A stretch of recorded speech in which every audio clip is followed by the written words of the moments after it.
মোবাইলের call list বা call details অনেক সময় আমাদের জানার প্রয়োজন হয় যদি আমাদের কাছের কেউ সন্দেহভাজন কারোর সাথে কথা বলে বা আমাদের যদি সন্দেহ মনে হয়। আর যদি সন্দেহভাজন কেউ কারোর সাথে কথা বলেই থাকে তাহলে কিন্তু সে অবশ্যই ফোনের ডায়ালার অপশন থেকে সেই নাম্বারটি ডিলিট করে দিবে। সো এই ক্ষেত্রে আপনি যদি দেখতে চান বা আপনি যদি তার ফোনটা চেক করেন তারপরেও কিন্তু আপনি সে আসলে কার সাথে কথা বলেছে বা কোন নাম্বারে কথা বলেছে সেটা কিন্তু আপনি দেখতে পারবেন না। আর এই ক্ষেত্রে যা হয়, আপনি যার ফোনটা চেক দিবেন সে যদি ডায়াল অপশন থেকে সেই নাম্বারটা ডিলিট করে দেয় তাহলে কিন্তু সে খুব ইজিলিতেই তার ফোনটা আপনার হাতে দিয়ে দিবে এবং বলবে এই নাও বা এই নিন, চেক করে দেখতে পারেন আমি কারোর সাথে কথা বলি নাই। সো এই ক্ষেত্রে আপনি কিভাবে যে কোনো সিমের কল লিস্ট বের করতে পারবেন এবং সেটা কিভাবে করতে পারবেন সেটাই দেখাবো আজকের এই ভিডিওতে। সো ভিডিওটি খুবই ইম্পর্ট্যান্ট যারা যে কোনো সিমের কল লিস্ট বা কল ডিটেলস বের করতে যাচ্ছেন। Hello viewers, this is Hriday and welcome to my channel. Welcome back. So বন্ধুরা, আপনারা যদি কল ডিটেলস বা কল লিস্ট বের করতে চান তাহলে অবশ্যই সেই ফোনটিকে অ্যান্ড্রয়েড হতে হবে। আপনি যার কল লিস্ট বের করবেন অবশ্যই তার ফোনটিকে আপনাকে ব্যবহার করতে হবে এবং তার ফোনের মধ্যেই কিন্তু আপনাকে কল ডিটেলস বা কল লিস্ট বের করতে হবে।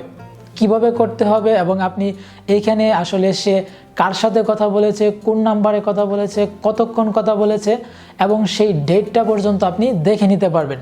সো বিষয়গুলো আমি আপনাদেরকে মোবাইলের স্ক্রিন থেকে খুব ইজিলিতে বোঝানোর চেষ্টা করব, তাই ভিডিওটি আপনারা একদম স্কিপ না করে সম্পূর্ণ ভিডিওটি দেখার চেষ্টা করবেন।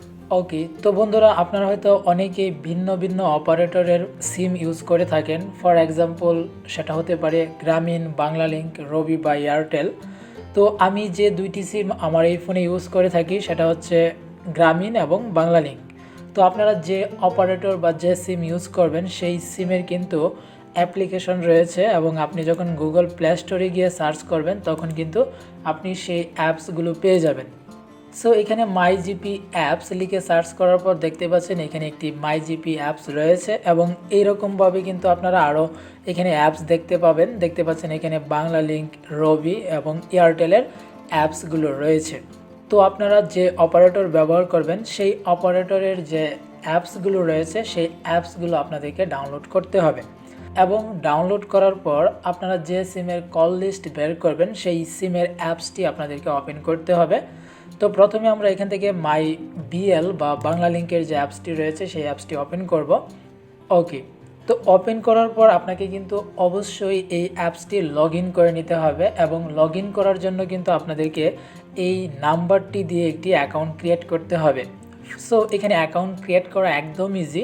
আপনি জাস্ট এখানে আপনার বাংলালিংক নাম্বারটি দিবেন। সো আপনি যদি অন্য অপারেটর ব্যবহার করেন তাহলে অ্যাকাউন্ট ক্রিয়েট করার জন্য আপনাকে সেই অপারেটরের নাম্বারটি দিতে হবে। ওকে, তো নাম্বারটি দেওয়ার পর আপনি জাস্ট এখানে গেট ওটিপি এখানে ক্লিক করবেন, সাথে সাথেই কিন্তু আপনার এই ফোনে একটি ওটিপি চলে আসবে এবং আপনি যেহেতু ওই সিমটি ব্যবহার করছেন সাথে সাথে কিন্তু এখানে আপনার ওটিপি নাম্বারটি বসে যাবে এবং অ্যাকাউন্টটি ক্রিয়েট করা হয়ে যাবে। তো অ্যাকাউন্টটি ক্রিয়েট করার পর আপনি ঠিক এইরকম একটি ইন্টারফেস দেখতে পারবেন এবং এই ইন্টারফেস থেকে আপনার সকল হিস্ট্রিগুলো আপনি দেখতে পারবেন এবং এইখান থেকে আপনাকে ওই কল হিস্ট্রি বা কল লিস্ট বের করার জন্য আপনি জাস্ট এখানে হোম মেনুর পাশাপাশি যে মেনুগুলো দেখতে পাচ্ছেন সেখান থেকে আপনি এক্সপ্লোর এই অপশনটিতে যাবেন। ওকে, তো এক্সপ্লোর অপশানে আসার পর এখানে কিন্তু আপনি অনেকগুলো সার্ভিস এবং ডিজিটাল সার্ভিস সহ এখানে অনেকগুলো আপনি সার্ভিস দেখতে পাচ্ছেন। এইখান থেকে আপনাকে হিস্ট্রি বের করার জন্য ঠিক সার্ভিসের আন্ডারে এখানে দেখতে পাচ্ছেন ইউজ হিস্ট্রি, এইখানে ক্লিক করবেন। এবার ক্লিক করার পর আপনি দেখতে পাচ্ছেন এখানে ইন্টারনেট, মিনিট, এসএমএস এবং এখানে আরও বেশ কিছু অপশন রয়েছে। আপনাকে এইখান থেকে মিনিটস এই অপশনটিতে ট্যাপ করতে হবে।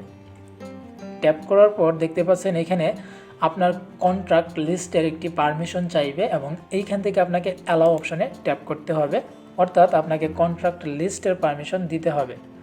তো পারমিশন দেওয়ার পর আপনি দেখতে পাচ্ছেন এখানে আমরা মূলত যে নাম্বারগুলো থেকে কথা বলেছি সেই নাম্বারগুলো এখানে শো করছে, পাশাপাশি কত সেকেন্ড কথা বলেছি সেই সেকেন্ড শো করছে, এখানে ডেট দেখতে পাচ্ছেন এবং এখানে কখন কল করা হয়েছিল সেই টাইমটাও কিন্তু এখানে আপনারা দেখতে পাচ্ছেন। সো আপনার ফোনে যদি সেই নাম্বারগুলো সেভ করা থাকে তাহলে এখানে আপনি সেভ নাম্বার দেখতে পারবেন, আর যদি আননোন নাম্বার থেকে কল আসে তাহলে আপনি এখানে আননোন নাম্বার দেখতে পারবেন। এখানে যদি ইন কল হয় তাহলে আপনি ইন কলের আইকন দেখতে পারবেন, যদি আউট কল হয় তাহলে আপনি এখানে আউট কলের আইকন দেখতে পারবেন।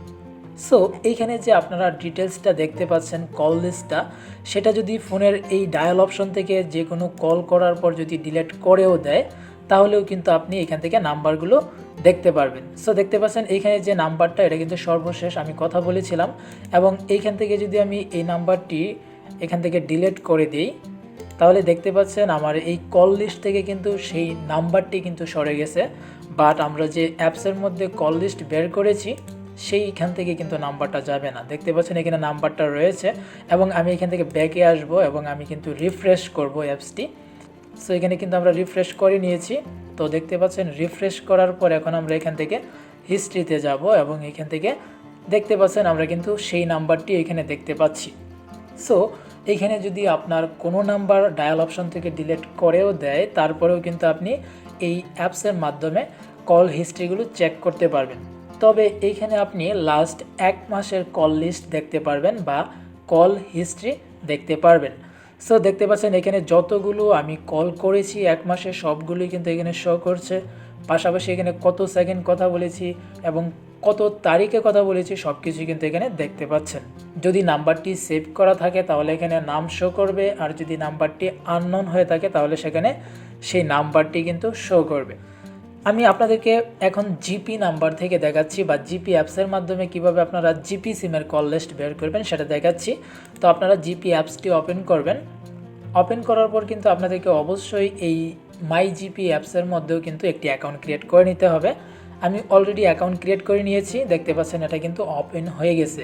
এবার ওপেন হওয়ার পর হোম মেনুর আন্ডার থেকে আপনাকে জাস্ট এখান থেকে চলে যেতে হবে অ্যাকাউন্টের অপশনটিতে।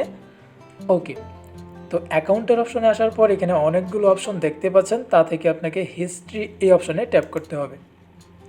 ট্যাপ করার পর দেখতে পাচ্ছেন এখানে আপনি call history, internet history, SMS and other history সহ এখানে অনেকগুলো হিস্ট্রি দেখতে পাচ্ছেন, যা থেকে আপনি কল হিস্ট্রি এই অপশনটিতে ট্যাপ করবেন, এবং এখানে আপনি জিপি সিমের মাধ্যমে কার সাথে কথা বলেছেন এবং আপনার এই জিপি সিমে কে কে কল করেছে সবগুলোর লিস্ট আপনি এখানে দেখতে পারবেন, এবং আপনি এইখানে কত সেকেন্ড কথা বলেছেন, কত টাকা খরচ হয়েছে সব কিছু কিন্তু আপনি এখানে দেখতে পারবেন।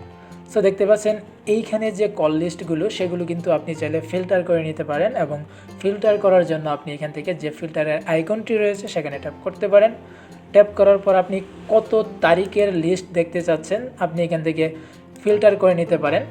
সো দেখতে পাচ্ছেন এখানে ডেটগুলো, তারপর এখান থেকে ওকে করবেন, এবং আপনি কত তারিখ থেকে আপনি দেখতে চাচ্ছেন সেগুলো কিন্তু আপনি এখান থেকে ডিসাইড করে নিতে পারবেন। ওকে, তো এইভাবে আপনি চাইলে ফিল্টার করে তারপর এখান থেকে অ্যাপ্লাই ফিল্টার, এইভাবে আপনি ফিল্টার করে নির্দিষ্ট ডেট বা নির্দিষ্ট তারিখের কল লিস্ট আপনি চেক করতে পারবেন। আর এখানেও আপনি লাস্ট 1 মাসের কল হিস্ট্রি দেখতে পারবেন। সাধারণত যেটা হয়, আপনি যখন সন্দেহ করবেন বা আপনি যখন কারো কল লিস্ট চেক করতে চাইবেন তখন কিন্তু ইনস্ট্যান্ট সে কারোর সাথে কথা বলছে কি না সেটাই কিন্তু আপনি দেখতে চাইবেন, এবং সেই ক্ষেত্রে 1 মাসের কল লিস্ট যদি আপনি বের করতে পারেন তাহলেই কিন্তু এনাফ। সো আশা করছি আপনাদেরকে বোঝাতে পারছি যে আসলে মোবাইলের কল লিস্ট আপনারা কিভাবে বের করবেন, এবং ফোনের ডায়াল অপশন থেকে যদি কোনো নাম্বার ডিলিট করে দেয় তারপরেও কিভাবে আপনি সেই নাম্বারটি খুঁজে পাবেন, সেটা আশা করছি আপনারা এই ভিডিওটি দেখার পর বুঝতে পেরেছেন। তারপরেও যদি আপনাদের বুঝতে কোথাও অসুবিধা হয় তাহলে অবশ্যই এই ভিডিওর কমেন্ট বক্সে কমেন্ট করে জানাতে পারেন, আমি আপনাদের কমেন্টের উপর রিপ্লাই দেওয়ার চেষ্টা করব। সো ভিডিওটি যদি ভালো লেগে থাকে তাহলে অবশ্যই ভিডিওটিতে একটি লাইক দিবেন এবং এই চ্যানেলটি সাবস্ক্রাইব করে রাখবেন আরও নতুন নতুন আপডেট ভিডিও পাওয়ার জন্য। সো দেখা হচ্ছে পরবর্তী ভিডিওতে, সে পর্যন্ত সবাই ভালো থাকবেন, সুস্থ থাকবেন, আমাদের এই চ্যানেলের সাথেই থাকবেন।